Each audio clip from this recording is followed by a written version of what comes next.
tens um...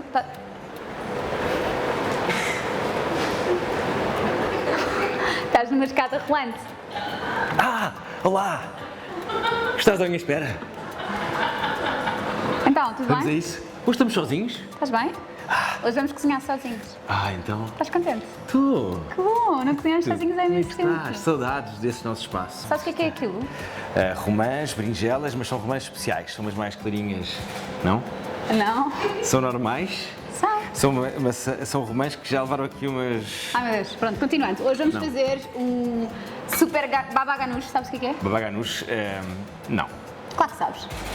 Se calhar já comi, não sei. Então pronto, então é berinjela com tahini. Sim. Queres cortar a tua super berinjela? Vamos cortar assim super fininhas as fatias, achas que és capaz? Sim, sim.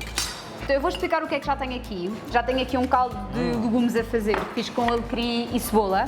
E vamos tratar do nosso baba ganoush. E em vez de fazermos um baba ganoush normal, vamos fazer um risoto simples e depois pomos o baba ganoush por cima com romã. Que giro! Tipo, adoras? Mas gosto do nome, baba ganoush. Pronto, aprendeste uma coisa nova. Baba ganoush. Tá, diz lá mais vezes nome então. bom. Baba ganoush. Portanto, vamos a isso? Baba ganoush. Vamos a isso. Sim, vamos a isso. Uma coisa importante com a berinjela, muito importante, é que não podem cozê-la mal, porque senão fica a saber horrível. Portanto, ela tem que estar quase para o queimado. Pode ser tóxica, não é? Pronto, então, Não? o que é que eu estava a dizer? O louro é que pode ser tóxico. Pois. Isto é ele a cortar a berinjela fininha. Mas eu estou a cortar agora. É tipo um hambúrguer de berinjela. Um hambúrguer. Uma hambúrguer. Um que é burger. Não gostaste do que é burger? Adorei, rapaz? adorei. Que é burger foi a melhor coisa que já comeste na tua vida. Vou-te mostrar, é que eu já estou a fazer aqui o líquido que vamos pôr no nosso... Do babanhoff. Como? Do No quê? babanhoff. Ok? Babanhoff. O que é que está a falar? Baba quê? Baba ganoush, isto é o líquido Baba do ganoush. risoto, amor. Baba ganoush. Baba ganoush. Já fizeste risoto alguma vez? Tentei. Tentaste. Ok, não estou a ficar animada agora. Tentei, mas não correu muito bem. Ficava sempre muito empapado. Empapado. Ou muito duro ou muito empapado. Nunca ficava assim... Ponto intermédio. Exato. Ok. Tâmara Castelo, quem é o nosso convidado hoje? É o Dr. Ricardo Mexia. O presidente da Associação Nacional de Médicos de Saúde Pública. Exatamente. Estás contente? Eu estou super satisfeita. Muito contente e acho que os nossos colegas das nossas diferentes áreas vão ficar também muito satisfeitos por termos esta oportunidade de fazermos algumas questões da primeira pessoa, exatamente. A coisa mais importante é a água estar super quente, está bem? Se a água não estiver quente, lixa-te o risoto todo. Tem que ser uma concha de cada vez e é só a água. Não posso pôr as folhinhas. Não. Como é que está? A paciência, imagina, mantém a panela no fogão, isso é uma cena importantíssima. Manter o fogo ligado é tipo absolutamente imprescindível. Sempre. Estás com a panela fora Na do cozinha, bico. na vida, no amor. É isso mesmo. Manter é isso sempre o mesmo. fogo ligado. É isso mesmo. Então agora vamos pôr a nossa berinjela aqui para fazermos uma pasta, um molho, basicamente. E vais mexer isso sozinho ou vais ter que pôr Não, mais vou azeite? pôr tahini. Não vou pôr mais Tahini, azeite. tahini. Tahini. Um bocadinho de limão. E a romã, vem quando? Bem no final.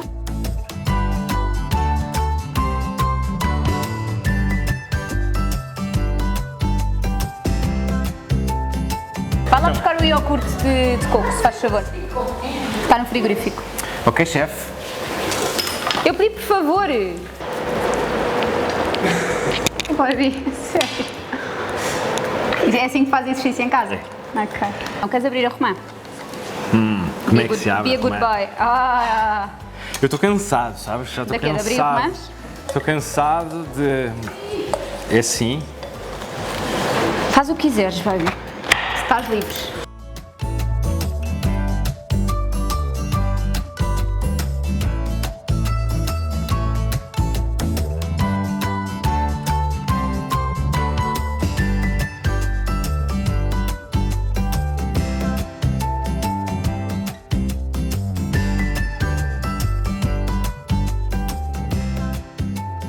Então vamos passar agora à mesa. Vamos a isso. E já estamos aqui à mesa com o nosso convidado, o Dr. Ricardo Mexia, o presidente da Associação Nacional de Médicos de Saúde Pública. A.K.A. o homem do momento. Sim, é verdade.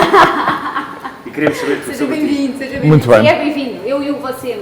muito Deus. bem-vindo e, acima de Seja tudo, bem-vindo. bom apetite. Muito obrigado, é um gosto Começar estar por aqui. comer. É que é risoto, se fica frio é uma tristeza. Pronto, Espero que vamos- gostes de berinjelas. Temos de começar a comer. Espero que Sim, gostes de romã. gosto de berinjelas, de romã, de arroz também. Pronto, isso é uma coisa positiva. Queres provar? Certo, quero. Então quem é que cozinhou? Já percebi que foi a Tamara, mas o Sabes, eu É sou... tâmara como a fruta. Tamara com a fruta, desculpa. Faz mal. Chamaste Tamara? Acho que sim. Ah, eu ótimo, adoro. A sério, podes É que chamar isto é uma, Tamara. é uma Podes chamar private joke, porque ele passa o tempo a chamar-me Tamara a brincar. Ah, pronto. Então ele Para te vai- enervar, não é? vai Imagino, enervar, claro. exatamente. Tamara. Estava aqui, mas ainda está um bocadinho quente. Médio. Não está. Estamos aqui a falar muito. Mas muito parabéns aos chefes. Exato. Aos Eu chefes sou- da Aos bandeira. chefes. Eu sou aprendiz. Mas não, já estás pro. Não estou.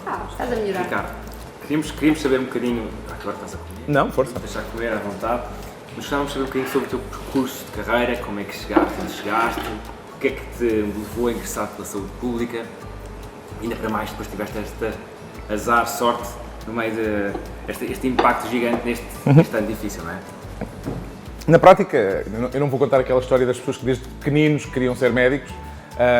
Não é o meu caso, ou seja, apesar da minha mãe ser médica, não foi uma coisa que tivesse desde pequenino para decidir e, portanto, quando chegou a altura de ingressar no ensino superior, e de facto fiz essa escolha, estava muito indeciso entre a medicina, a informática e acabei por ir, de facto, para a medicina. Na altura havia muito aquela coisa da internet, estava a nascer aquele fenómeno, o IRC, tudo aquilo, e, portanto, estava também muito dentro dessa parte mais eletrónica, mais da informática, mas pronto, acabei por ir para a medicina e pronto, fiz o meu percurso na Faculdade de Ciências Médicas, aqui em Lisboa, e, quer dizer, depois, na prática, depois de acabar o curso de Medicina, quase todos nós especializamos numa determinada área, eu, durante o curso, tinha tido muito interesse na genética, e a genética da altura, portanto, estamos a falar há mais de, não vou dizer, mas há muitos anos. Não, estamos a falar do fim dos anos 90, não é? Portanto, a genética era muito diferente do que conhecemos agora. Se calhar, entre a genética e a imunologia foram as áreas que mais evoluíram. Portanto, tive esse período muito ligado à genética, depois achei que queria ser cirurgião, e portanto ainda houve um período também que ia muitas vezes para o hospital. Depois, já no fim do curso, e fruto também me ter envolvido muito na Associação de Estudantes, ou seja, ver mais o quadro maior e menos o específico, acabei por decidir ir para a saúde pública, na medida em que esta abordagem mais global me faz mais sentido. Não era uma escolha muito popular na altura, e agora também, se calhar a partir de agora vai ser, não é? Mas o que é que tu fazes quando não há pandemias? Quando não fazemos nada, essa é a parte boa, é que não fazemos nada. Não, estou a brincar. Nós trabalhamos, eu especificamente, eu até trabalho muito esta área, porque a minha área de diferenciação tem a ver precisamente com doença transmissível e com a investigação de surtos, ou seja, epidemiologia de campo. Portanto, normalmente eu dou formação nesta área, portanto, isto é de facto a minha área de diferenciação. Eu, circunstancialmente, sou o presidente e podia trabalhar, como muitos colegas meus trabalham, mais o tabaco, a diabetes, enfim, a nossa área é muito versátil e, portanto, eu circunstancialmente até trabalho muito isto, mas o que nós fazemos fora deste período, a esmagadora maioria de nós, são aquilo que as pessoas conhecem como delegados de saúde. São as pessoas que no terreno são as autoridades de saúde e que asseguram que protegemos a saúde coletiva. Quando há legionela, mas nós também, surtos, todos, não é? Mas fora dos surtos, temos também uma preocupação muito importante com a proteção da saúde, ou seja, tem uma componente também de assegurar a qualidade da água, segurança alimentar, temos a questão da promoção da saúde, ou seja, dar ferramentas às pessoas para que elas façam escolhas mais informadas e tendencialmente também mais saudáveis, e portanto tem também essa vertente. Também trabalhamos fora das pandemias e fora dos surtos. É incrível. E outra coisa que devíamos fazer mais e que constatamos que fazemos de menos é preparar-nos para pandemias. E, portanto, esse é um dos aspectos que eu espero. Achas que isso falhou? Sim. Jeito de brincadeira, aqui há um par de dias estava com o Filipe Freud, também tem sido muito mediático nos últimos tempos, e ele na apresentação dizia que nós oscilamos entre ciclos de pânico e ciclos de negligência.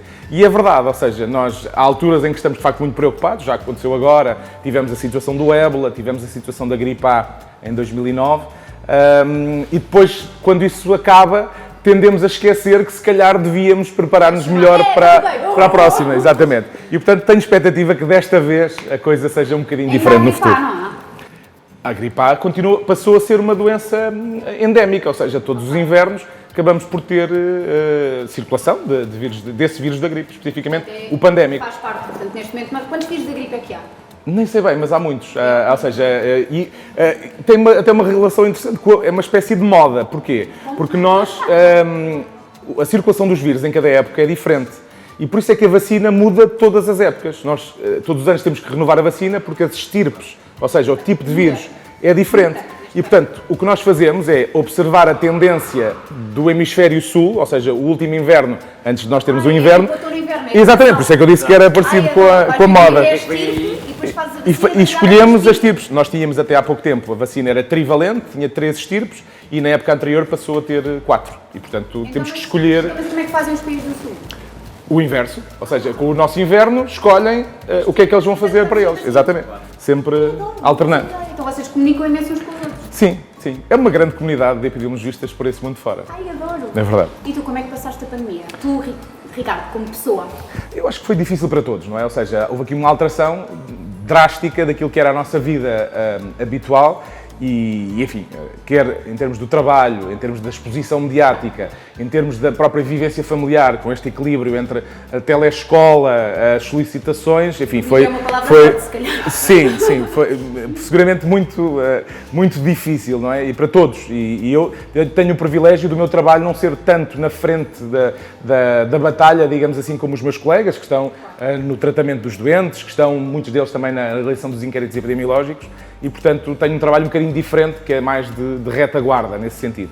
E, portanto, até encarando como importante este papel dos médicos de saúde pública e da associação a que presido, para esclarecer as pessoas, tentar, por um lado, fazer com que elas adotassem comportamentos mais seguros, mas também sem a tal questão do pânico, porque o pânico não nos ajuda rigorosamente nada. Temos é que falar com transparência para as pessoas terem a percepção do que é que está em causa e poderem fazer essas escolhas que tendencialmente serão mais... Que esta mudança de comportamento que nós todos vivemos e todos estamos aqui hoje, então a gente está com máscara, então a gente limpa...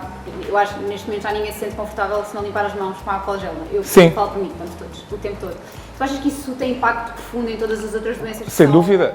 Mais uma vez a questão do hemisfério sul, não é? Ou seja, nós já vimos que o impacto da gripe, por exemplo, na Austrália, praticamente não aconteceu, porque as medidas são muito eficazes, ou seja, nós já sabíamos disso. Nós não tínhamos, digamos, uma implementação tão vasta dessas medidas. Nós, na gripe, habitualmente também promovíamos a higiene das mãos, que as pessoas deviam ter cuidado. Havia outra coisa que não tem sido tão falado, mas também é importante, que é a questão do presentismo, ou seja, todos nós já fomos trabalhar doentes. Quem nunca, não é? E, portanto, esta questão de que, se estamos doentes, de facto, não devemos estar com outras pessoas, porque estamos a colocar em causa não só a nossa saúde, mas a dos outros, acaba por ser uma mensagem que eu acho que, ou espero que, perdure depois disto. E depois as outras medidas, quer dizer, a questão da máscara, para os europeus, para nós portugueses, é uma coisa pouco natural, mas se calhar na Ásia as pessoas já usavam, até por questões da poluição, com muita regularidade. E, portanto, se calhar, talvez, esta nova tendência possa perdurar, principalmente quando temos algum sintoma, ou seja, não estamos tão doentes assim que vamos precisar de ficar em casa, mas podemos usar a máscara como sinal de proteção para os outros. Acho que há coisas muito más na pandemia, há coisas que eventualmente a pandemia nos trouxe e que, quer dizer, de alguma maneira foi uma prova de conceito, a própria questão do teletrabalho, que demos aqui um salto, se calhar de meia dúzia de anos, que ia demorar se a coisa ocorresse de forma natural e que de repente, em semanas, não é? Em uma semana, se calhar, tivemos todos que nos adaptar. E portanto, eu acho que há coisas positivas, ou pelo menos que podemos aproveitar como positivas, de toda esta alteração tremenda. Quando é que isto acaba? Eu gostava de anunciar já para segunda-feira, mas infelizmente acho que não vai ser tão fácil assim. Acho que é evidente que nós sabemos que há aqui 2 caminhos para acabarmos com a pandemia. Ou encontramos uma terapêutica realmente eficaz e que podemos aplicar e, portanto, as pessoas adoecem, mas nós temos maneira de rapidamente resolver o problema. Portanto, uma terapêutica, seja ela qual for. É evidente que já melhorámos muito a nossa gestão clínica desde março, portanto, isso também tem tido repercussão na mortalidade, portanto, e felizmente que é assim. Ou então pela imunidade de grupo. E a imunidade de grupo temos 2 caminhos. Um, que é um caminho que eu não defendo, apesar de haver muita gente que o faz, que é o da imunidade de grupo pela via natural, ou seja, deixar a doença circular e, por essa via, adquirirmos a imunidade de grupo. E se nós conseguíssemos proteger os mais vulneráveis, talvez pudesse ser uma boa escolha. Mas nós não conseguimos fazer isso. Não conseguimos mandar os idosos e as pessoas que têm doenças de base durante 3 meses para uma ilha deserta e enquanto o restante da comunidade continua a conviver até atingir a imunidade de grupo. Portanto, essa via natural não me parece que seja suportável o custo humano que isso iria ter. E, portanto, a outra via para atingir a imunidade de grupo é a via artificial, como, aliás, fizemos com dezenas de outras doenças, através da vacinação. E, portanto, a minha expectativa é ou a opção terapêutica eficaz ou a vacina. Temos várias vacinas numas fases avançadas de desenvolvimento. Acreditamos que entre o fim deste ano e o início do próximo, primeiro trimestre do ano que vem, é possível que isso comece a ser aplicado de forma mais generalizada. E depois, obviamente, também demora tempo, não é? Demora tempo de produzir. Mas têm medo de levar a vacina, o que é que tens para dizer, em termos objetivos? Eu acho que... É uma segunda linha, está a gente a dizer não quero levar a vacina porque a vacina não está testada, o que é que se diz?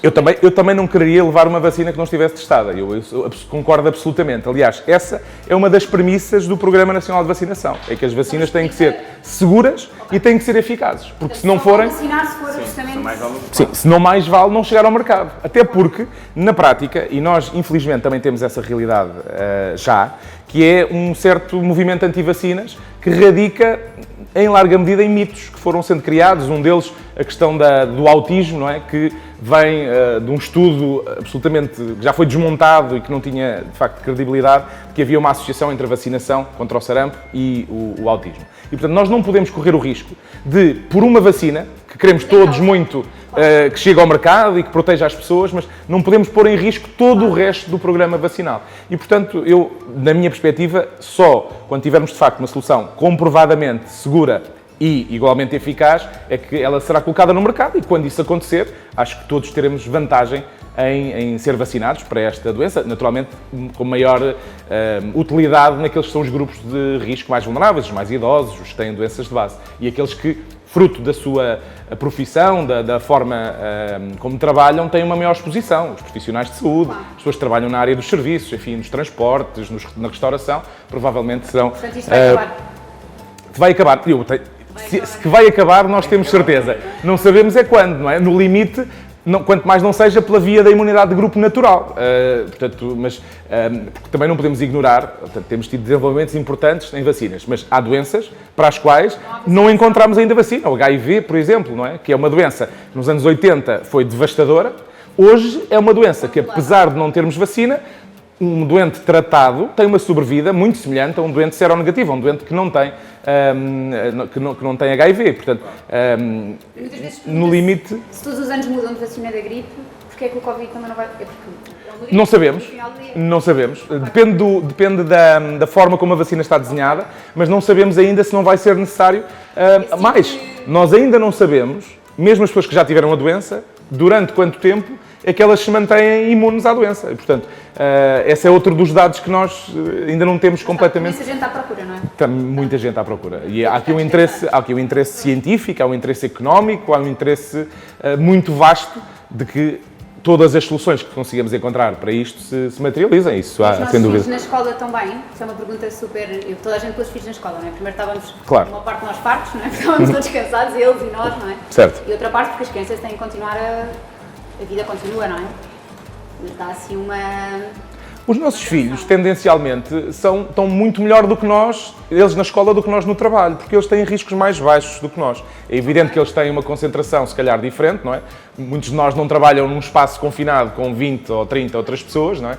E eles têm essa circunstância, mas a evidência, e o que era verdade em março, quando tínhamos pouca experiência, mas agora com mais de 35 milhões de casos, quer dizer, já temos um conhecimento bastante mais consolidado daquilo que é a doença e de como é que podemos abordar, de facto, constatamos que as crianças têm quadros bastante mais benignos. Não é que não possam ter complicações, mas isso, uma gripe, uma meningite, infelizmente temos doenças que, aliás, se há sítio onde há frequentemente doenças, é nas escolas, não é? Portanto, esse aspecto, seguramente, agora haverá menos, porque as medidas ajudam a tudo, não é? Ajudam a tudo. A própria higiene das mãos, não é? Muitas das queixas que eles tinham gastrointestinais, fruto desta maior higiene das mãos, tendem a desaparecer. Portanto, é isso seguramente. Portanto, eu acho que as crianças estão bem nas escolas, não estão isentas de risco, tal como nós que estamos aqui sentados não estamos isentos, tal como nenhum outro, a menos que esteja numa redoma, está isento de risco. Agora, é importante perceber que para elas a socialização, a aprendizagem são fenómenos fundamentais nestas idades e, portanto, não era possível preterir durante mais tempo este regresso ao convívio. Agora, temos todos que perceber que há aqui adaptações que temos que fazer. Os mais velhos com as máscaras, os mais novos tendo algum distanciamento, limitando o número de amigos com que tendencialmente brincam, reduzindo algumas das atividades que tipicamente haveria na escola. Portanto, todos nós tivemos que nos adaptar e eles também. E eles, frequentemente, nós temos muito essa preocupação. Que eles são muito mais resilientes que nós e adaptam-se muito mais rapidamente. E, portanto, as minhas filhas levantaram e eu digo, Noah, vamos para a escola? Sim, vamos para a escola! Desesperada. Sim. Levantou-se mais cedo, vestiu-se e eu, o que é que está a acontecer? Eles com tanta vontade como nós que eles fossem, não é? Exatamente, tenho uma facilidade agora às minhas manhãs e não sou só eu, os pais todos partilham Claro. que as manhãs são fantásticas porque as crianças querem sair de casa. Querem, objetivamente, se não há birra matinal, há caminho embora. Meu Deus, foi Sim. uma violência Realmente, grande. mas E os teus filhos também sentem isso? Sim. Eu acho que para eles acabaram, onde eles estão, ainda começaram antes do verão. Portanto, ainda voltaram à escola antes do verão. E na altura não houve muita gente a fazer essa opção, mas nós fizemos. O meu mais pequeno também foi. Pois. E, portanto, foi uma experiência até, diria, como estava muito menos gente, foi uma adaptação mais fácil àquela realidade e que havia até mais restrições. E, portanto, agora Então, eu acho que eles voltaram para com muita... finalizar, diz-me, o Instagram, onde é que podemos ter tudo aquilo que seja seguro para as pessoas lerem? Porque eu acho que há muita informação complicada hoje em dia a circular. Sim. E, portanto, acaba por ser assustador e cada pessoa diz uma coisa e cada pessoa dá uma ideia e depois a internet é um mundo bom e mau, não é? Sem dúvida. Portanto, onde é que nós temos de buscar informação objetiva? Esta questão da informação é fundamental. A própria OMS cunhou uma expressão nova, que é a infodemia, não é? Que é em português soa um bocado mal, mas é uma mistura entre informação e pandemia. E porque é, de facto, uma pandemia de muitas coisas. Na prática, dizer que procurem fontes fidedignas. Nós tentámos fazer isso através de uma conta de Instagram nova e que se chama saúdepublica_pt. E, portanto, houve o contributo de muita gente também para criar conteúdos e estamos muito agradecidos por isso também e que acaba por ser uma ferramenta também para as pessoas se informarem e encontrarem coisas para fazer. Parar com estas coisas do Exatamente, acho que há é muito fundamental. essa tendência quando há o pânico, não é? E o medo, Sim, as pessoas sim. têm tendência a evoluir nesse aspecto. Ou mais alguma coisa que queiras deixar? Não comeram nada, estou traumatizada. Não, estava ótimo, e está ótimo, ainda vamos acabar o resto. Comer tudo, Vamos, exatamente. Olha, Ricardo, achas que podemos vir a viver um novo confinamento? Que é um dos grandes medos de toda a gente? Achas que pode acontecer? Eu acho que é uma pergunta que todos gostávamos que não acontecesse. Em março era a opção possível, não era aquilo que nenhum de nós gostaria, mas era a opção possível para comprarmos tempo. E nesta altura, conhecendo o que conhecemos, obviamente que temos outras ferramentas, outro conhecimento, mas não podemos ignorar que se a situação evoluir no sentido em que o nosso Serviço Nacional de Saúde atinge ao limite da capacidade de resposta, nós não temos muitas armas, até termos a tal terapêutica ou a vacina, para empurrar os casos para baixo. E, portanto, se chegarmos a esse limite, que obviamente ninguém deseja, no limite essa pode ser uma medida que possa ter que ser tomada. Não digo que seja generalizada, até porque hoje conhecemos melhor, conseguimos compartimentar melhor, talvez possa fazer uma coisa segmentada, mas eu não tiraria infelizmente, essa medida não tiraria de cima da mesa. Estão contente com a conversa? Sim. Pensamos que tinha que estragar. Mas a boa notícia é que se todos fizermos o que é necessário, nós enquanto cidadãos, cumprindo aquilo que são as recomendações, as atividades económicas adaptando-se de forma a minimizar o risco e o Governo dotando o país da capacidade de resposta, dos recursos, do sistema de informação, enfim, das diversas componentes, se todos fizermos o nosso papel, eu acredito que não vamos precisar. Isso vai ser bom. Isso agora já acabou Vamos melhor. fazer o nosso papel. Certo? Então, saúdepublica_pt, Isso. Instagram, e façam perguntas. Tu respondes? Aos teus fãs? Respondemos, claro, aos nossos fãs. Hoje somos todos agentes de saúde pública, é um slogan da DGS, e portanto somos todos, naturalmente temos todos aqui um papel também a desempenhar no esclarecimento, na interação e a lidar com isto com a normalidade possível. Acho que essa é a mensagem principal, não vale a pena nem desdramatizar em excesso, nem gerar o pânico. Temos que ser transparentes e objetivos com as pessoas e as pessoas fazerem as escolhas que têm que Tens fazer. medo?